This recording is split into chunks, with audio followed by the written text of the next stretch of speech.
नमस्कार, आप देख रहे हैं legal literacy know your rights. मैं हूं आपके साथ अमित शर्मा।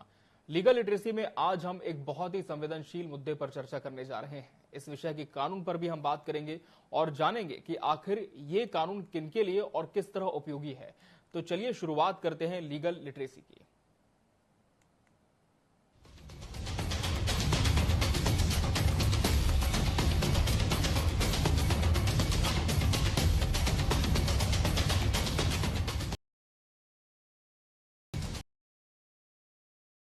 गोद लेने की कानूनी प्रक्रिया पर हम जानेंगे कि भारत में गोद लेने को कौन सा कानून नियंत्रित करता है।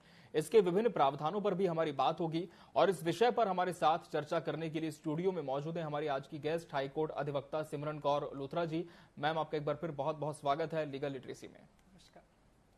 मैम, समझना यही चाहेंगे पहले कि गोद लेना क्या है और भारत में गोद लेने को कौन सा कानून नियंत्रित करता है। जी, जब हम लीगल टर्म्स में बात करते हैं तो गोद लेना जैसे आप जनरली समझते हैं उसी प्रकार से लीगली भी कहा जाता है, लेकिन उसके साथ साथ बच्चे के पास कुछ कुछ अधिकार जो है लीगली उसके पास आ जाते हैं। जैसे भरण अधिकार आता है, संपत्ति आंतरण का अधिकार आ जाता है कि पेरेंट्स की संपत्ति पे अधिकार उत्पन्न हो जाता है। इस प्रकार से n number of legal rights लेकर के बच्चा अगर अडॉप्ट हो रहा है तो वो कई सारे लीगल राइट्स लेकर के नई फैमिली के साथ अपने जुड़ता है। तो अडॉप्शन को इसी प्रकार से हम समझ सकते हैं कि जब कोई बच्चा परमानेंटली किसी ऑलरेडी एग्जिस्टिंग पेरेंट्स अगर हैं तो उनसे अलग होकर के नए पेरेंट्स के पास आ रहा है, और अगर वो ऑर्फन है या किसी प्रकार से अबैंडन्ड बच्चा है कि उसको किसी ने छोड़ दिया है और या फिर उसके कोई रिश्तेदार क्लोज रिलेटिव्स बचे ही नहीं है, तो वैसे परिस्थिति में अगर कोई नई फैमिली उसको अडॉप्ट करती है तो वो सारे अधिकारों को लेकर के उस नई फैमिली के साथ जुड़ता है। तो इसको अडॉप्शन को लीगली हम इस टर्म्स में समझ सकते हैं। जी अमित। जी मैम, अगर मैम इसके कानून की बात करें तो क्या इसका अपना एक कानून है या फिर किसी और कानून के दायरे में ही आता है? जी, इसके लिए Hindu adoption and maintenance act of 1956 है, जिसमें हिंदू जो बच्चे होते हैं उनके लिए अडॉप्शन का जो राइट है वो बताया गया है। साथ ही साथ गार्जियनशिप एंड वॉट्स एक्ट 1890 का जो एक कानून है जिसके अंतर्गत भी जो सारे रिलीजन के जो बच्चे होते हैं उनको अडॉप्टिव राइट्स इसमें मिलते हैं। साथ ही साथ Hindu minority and guardianship act में भी इसका प्रावधान 15 का। तो इसके अंतर्गत किस प्रकार से बच्चे के पास में अडॉप्शन के राइट्स होते हैं, क्या प्रक्रिया होती है, उसकी हम आज के एपिसोड में ज्यादातर चर्चा करेंगे। इसके अलावा कुछ मिसलेनियस एक्ट्स भी हैं जिसमें अडॉप्शन के बारे में बताया गया है, जैसे अडॉप्शन रेगुलेशन 2017 का है और इंडियन सक्सेशन एक्ट 1925 का है। तो इसमें अडॉप्टिव बच्चे के जो राइट्स एंड रेगुलेशन सारी चीजें हैं उसके बारे में बताया गया है। जी अमित। जी मैम, जो दत्तक माता पिता है जिनके पास बच्चा जाएगा गोद लेने के बाद, उनके लिए किस तरह से पात्रता मान? तो एलिजिबिलिटी के बारे में सबसे ज्यादा इंपॉर्टेंट प्रावधान ये होता है कि बच्चे से 21 साल बड़े होने चाहिए। जो उसके अडॉप्टिव पेरेंट्स है वो मिनिमम 21 साल बच्चे से बड़ा एज डिफरेंस होना चाहिए 21 ईयर्स का। साथ ही साथ अगर मैरिड कपल है तो उनकी मैरिज जो है ऑलरेडी 2 साल गुजर चुके होने चाहिए और उनकी मैरिज स्टेबल होनी जरूरी है। अगर वो स्टेबली 2 साल तक मिनिमम अपनी मैरिड लाइफ गुजार चुके हैं और उसके बाद वो अडॉप्शन के लिए अप्लाई करते हैं तो वो एलिजिबल होते हैं इस एक्ट के अंतर्गत अडॉप्शन के लिए। साथ ही साथ उनके पास एक, जब हम अडॉप्टिव एजेंसीज जो होती है, अडॉप्शन एजेंसीज जो होती है, वो ये देखती है कि फैमिली के पास स्टेबल इनकम है, यानी बच्चे का भरण पोषण, एजुकेशन एंड एक्स्ट्रा जो जितने भी एक्सपेंसेस होते हैं वो पूरे करने के लिए, तो एक स्टेबल इनकम होना उनके लिए बहुत जरूरी है। साथ ही साथ जो अडॉप्ट कर रहे हैं पेरेंट्स, उनको फिजिकली और मेंटली फिट होना भी बहुत जरूरी होता है। इसके लिए भी एक प्रोसीजर होता है। साथ ही साथ उनका कोई क्रिमिनल हिस्ट्री या रिकॉर्ड नहीं होना चाहिए। अगर क्रिमिनल हिस्ट्री रिकॉर्ड है तो उनका जो एप्लीकेशन है कि हम अडॉप्शन लेना चाहते हैं तो वो रिजेक्ट हो जाएगा। साथ ही साथ वो भारत के रेसिडेंट्स होने जरूरी है अगर वो हिंदू अडॉप्शन एक्ट के अंतर्गत अगर अडॉप्ट करते हैं तो। साथ ही साथ अगर किसी अदर पेरेंट से दूसरे व्यक्ति अगर अडॉप्शन में ले रहे हैं किसी बच्चे को, तो उनका जो एक्सप्रेस कंसेंट है, सहमति जो है, वो इनको लेनी अनिवार्य होती है। तो इस प्रकार से कई सारे इसमें प्रावधान होते हैं। साथ ही साथ अगर सिंगल पेरेंट क्या ले सकता है अडॉप्शन में, ये सबसे बड़ा क्वेश्चन आता है। तो डेफिनेटली ले सकता है, लेकिन प्रायोरिटी एक्ट के अंतर्गत मैरिड कपल को ही दी जाती है। तो साथ ही साथ जो बच्चे की जो एज होती है वो कितने से कितने साल के बच्चे जो है जिनको गोद लिया जा सकता है। तो अगर लड़का है तो 15 साल से कम की उम्र में उसको गोद लिया जा सकता है, अगर लड़की है तो उसको 18 साल से कम उम्र की एज में उसको गोद लिया जा सकता है। ये हमने हिंदू अडॉप्शन एक्ट के बारे में बात की थी। अभी हम जुवेनाइल जस्टिस के बारे में अगर एलिजिबिलिटी देखें तो उसमें रजिस्ट्रेशन करना अनिवार्य होता है कि हम पेरेंट्स हैं और हम किसी बच्चे को गोद लेना चाहते हैं। तो वो एक्ट के अंतर्गत एक फॉर्मल रजिस्ट्रेशन प्रोसेस है, उससे गुजरेंगे। साथ ही साथ उसके बाद उनका होम स्टडी रिपोर्ट देखा जाएगा, उनका बैकग्राउंड चेक किया जाएगा, सारी चीजें जो हमने डिस्कस की थी वो सारी चेकिंग वाला प्रोसीजर है वो देखा जाएगा। फिर उनको एक एलिजिबिलिटी सर्टिफिकेट जारी किया जाएगा जुवेनाइल जस्टिस एक्ट के अंतर्गत। उसके बाद वो एलिजिबल होते हैं कि वो लीगली अब अडॉप्ट कर सकते हैं। तो इस प्रकार से कई सारे ऐसे प्रावधान हैं जो फॉलो करने जरूरी है। ये एलिजिबिलिटी क्राइटेरिया फुलफिल करना। हिंदू अडॉप्शन एंड मेंटेनेंस 56 के अंतर्गत अडॉप्शन की प्रक्रिया, एलिजिबिलिटी, ये सब कुछ डिस्कस किया। उसी प्रकार से जो अन्य रिलीजन के जो व्यक्ति हैं, अब हिंदू में कौन कौन आ जाते हैं वो मैं पहले आपको बता देती हूँ। हिंदू, बुद्धिस्ट, जैन, सिख, ये जो रिलीजन के जो व्यक्ति हैं वो इस एक्ट के अंतर्गत, हिंदू अडॉप्शन मेंटेनेंस एक्ट के अंतर्गत गोद ले सकते हैं। लेकिन जो अन्य रिलीजन के जो व्यक्ति हैं वो juvenile justice care and protection act 2015 के अंतर्गत बच्चे को गोद ले सकते हैं। उसमें कोई रिलीजन का क्राइटेरिया फिक्स नहीं है, क्योंकि हम देखते हैं मुस्लिम लॉ में कोई ऐसा अडॉप्शन का प्रोसीजर रिकॉग्नाइज नहीं किया जाता मुस्लिम शरिया लॉ में। और साथ ही साथ क्रिश्चियन लॉ, पारसी लॉ, ज्यू लॉ, इस प्रकार से इनके जो पर्सनल लॉज है इसमें भी अडॉप्शन का एक्सप्रेस प्रावधान तो नहीं है। लेकिन juvenile justice care and protection में प्रोहिबिट नहीं किया गया है कि कौन से रिलीजन का व्यक्ति अडॉप्शन लेगा। तो इसीलिए ये स्वतंत्र हो जाते हैं जो अन्य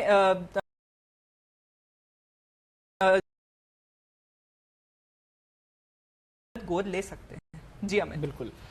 कानूनी प्रावधानों की अगर हम बात करें मैम, तो ऐसे कौन से कानूनी प्रावधान है जो वैध गोद लेने को सुनिश्चित करते हैं? जी, अगर किसी व्यक्ति को गोद लेना है तो juvenile justice care and protection act 2015 के धारा 60 के अंतर्गत एक न्यायालय में याचिका दायर करें, न्यायालय का कोर्ट ऑर्डर लें।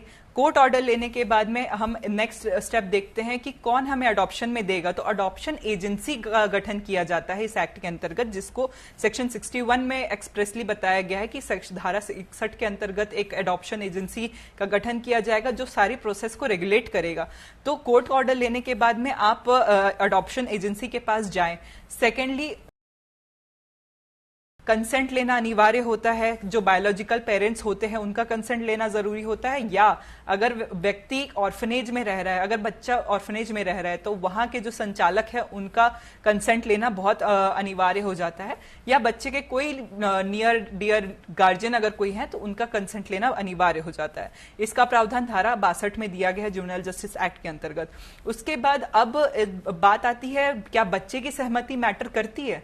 तो डेफिनेटली मैटर करती है। अगर 7 साल से ऊपर का अगर बच्चा है और उसको सूझबूझ आ चुकी है तो उसे भी पूछा जाएगा क्या ये परिवार आपको पसंद है, क्या आप इस परिवार में जाना चाहेंगे। तो उसके कंसेंट की भी वैलिडिटी, क्योंकि बच्चे का पूरा फ्यूचर डिपेंड करता है, उसका वेलफेयर डिपेंड करता है, तो उसका कंसेंट लेना भी इस एक्ट के अंतर्गत रिकॉग्नाइज किया गया है।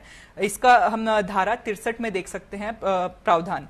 साथ ही साथ जब ये सारे मैंडेटरी ये सारे प्रोसीजर्स फॉलो हो जाते हैं, उसके बाद हम होम स्टडी रिपोर्ट देखते हैं कि फैमिली का बैकग्राउंड कैसा है, कोई क्रिमिनल रिकॉर्ड तो नहीं है, एज कैसी है, इनकम कैसी है। ये सारा कुछ होने के बाद में एक काउंसलिंग की प्रक्रिया की जाती है। काउंसलिंग होने के बाद में, एलिजिबिलिटी टेस्ट होने के बाद में जब रजिस्ट्रेशन हो जाता है तो अडॉप्शन प्रोसीजर कंप्लीट हो जाता है। लेकिन अभी रिसेंटली हम अमेंडमेंट्स देख रहे हैं कि अडॉप्शन होने के बाद फॉलोअप भी लिया जाता है, ये देखने के लिए कि बच्चा जो है वो सही कंडीशन में पल रहा है या नहीं पल रहा है, जो पेरेंट्स है उसकी जो नीड्स है वो फुलफिल कर रहे हैं या नहीं कर रहे हैं। तो पोस्ट अडॉप्शन फॉलोअप भी अब जुवेनाइल जस्टिस एक्ट के अंतर्गत किया जाता है। जी अमित। बिल्कुल।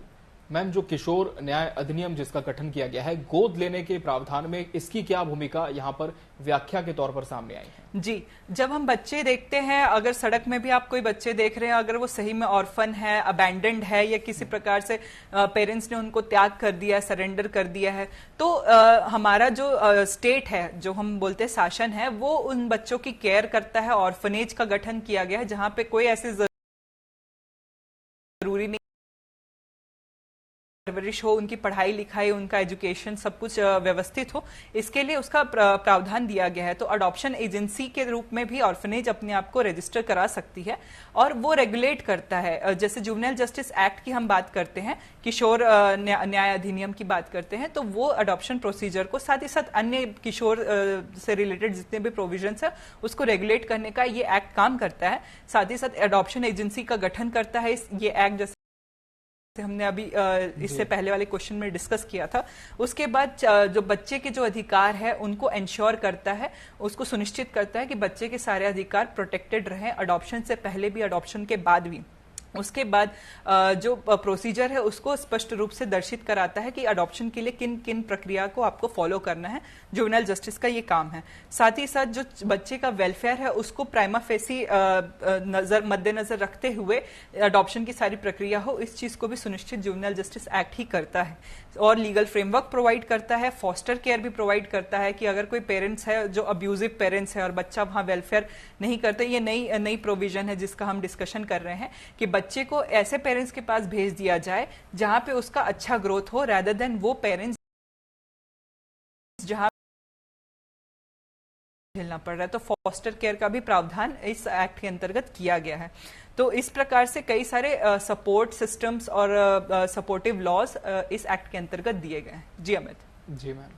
मैम, गोद लेने से संबंधित यदि कोई केस कानून हो तो जरूर वो भी बताएं। जी, इसमें मैं एक Laxmikant Pandey versus Union of India का केस डिस्कस करना चाहूंगी। लक्ष्मीकांत पांडे जी एक लॉयर थे जिन्होंने सुप्रीम कोर्ट में एक पिटीशन फाइल की थी। वो उसको सुधारना जरूरी है और जो राइट्स होते हैं अडॉप्टेड जो बच्चे होते हैं उनका राइट्स जो है वो सुनिश्चित करना बहुत जरूरी है। तो इस प्रकार से उन्होंने एक डिमांड की थी कि एक कॉम्प्रिहेंसिव लॉ होना चाहिए और एक नेशनल अडॉप्शन पॉलिसी होनी चाहिए जिसके अंतर्गत बच्चों का अडॉप्शन दिया जाना चाहिए। साथ ही साथ जब अडॉप्शन एजेंसीज की बात करते हैं, अडॉप्शन प्रोफेशनल्स की बात करते हैं, तो उनकी प्रॉपर ट्रेनिंग भी होनी चाहिए और बच्चे के बेस्ट इंटरेस्ट के हिसाब से उनका जो है रेगुलेट होना चाहिए। तो उन्होंने ये सारी डिमांड्स करते हुए सुप्रीम कोर्ट में याचिका दायर की थी। तो जिसका अनुसरण करते हुए सुप्रीम कोर्ट ने गवर्नमेंट को ये डायरेक्शन दिया था कि आप अडॉप्शन प्रोसेस को इम्प्रूव करें। साथ ही साथ इसी के अनुपालन में जो एक्ट की हम आज डिस्कशन कर रहे हैं वो एक्ट गवर्नमेंट ने पारित किया था, juvenile justice care and protection act 2015। इसके बाद हम सेकंड केस लॉ पे डिस्कस करते हैं, lily Thomas versus Union of India. इस केस में लिली थॉमस जो है वो एक सोशल एक्टिविस्ट थी जिन्होंने भी सुप्रीम कोर्ट में पिटीशन फाइल की थी और उन्होंने ये डिमांड की थी कि एक सेंट्रलाइज्ड अडॉप्शन अथॉरिटी होनी चाहिए, सेंट्रल अडॉप्शन रिसोर्स एजेंसी होनी चाहिए, कारा जिसको बोलते हैं। और उन्होंने यही बोला कि एक यूनिफॉर्म अडॉप्शन का प्रोसेस होना चाहिए इरिस्पेक्टिव ऑफ एनी रिलीजन, यहाँ रिलीजन का कोई रोल नहीं होना चाहिए। इस प्रकार से उन्होंने याचिका दायर की थी। तो इससे उनकी याचिका को सुना गया और साथ ही साथ उन्होंने कारा का जो इस्टेब्लिशमेंट है वो सुनिश्चित किया। तो इस प्रकार से ये दो काफी लैंडमार्क केस लॉज थे अडॉप्शन को लेकर के। जी अमित। जी मैम, अगर हम इसकी पूरी प्रक्रिया की बात करें तो क्या कुछ इसके स्टेप्स होते हैं? गोद लेने की प्रक्रिया में क्या कदम शामिल होते हैं? जी, सबसे पहले आप अडॉप्शन एजेंसी के समक्ष अपनी एक याचिका, एक एप्लीकेशन फाइल करें और एप्लीकेशन फाइल होने के बाद होम स्टडी रिपोर्ट होगी, काउंसलिंग होगी, बैकग्राउंड चेक्स होंगे, ये सारी चीजें सुनिश्चित की जाएगी। साथ ही साथ मैच किया जाएगा कि आपके हिसाब से कौन सा बच्चा आपको सुटेबल है, बच्चे की क्या सहमति है, आपकी क्या सहमति है, ये सारी चीजें मैच की जाएंगी। उसके बाद जो लीगल फॉर्मेलिटीज है वो पूरी की जाएंगी और कोर्ट में याचिका दायर करके आप अडॉप्शन की प्रोसेस को कंप्लीट कर सकते हैं। तो ये इसका पूरा प्रोसेस है। जी अमित। सुप्रीम कोर्ट ने भी इस मामले से जुड़े कुछ निर्देश भी है मैम, वो निर्देश का कहते हैं और उनका महत्व क्या है? जी, रिसेंटली अगर हम देखेंगे सुप्रीम कोर्ट ने एक स्पेशलाइज्ड अडॉप्शन एजेंसी का गठन हर एक डिस्ट्रिक्ट में करने के लिए निर्देश दिया है। 30 अगस्त से पहले इस एजेंसी का जो है वो गठन हो जाना चाहिए हर एक डिस्ट्रिक्ट में, यूनियन टेरिटरीज में।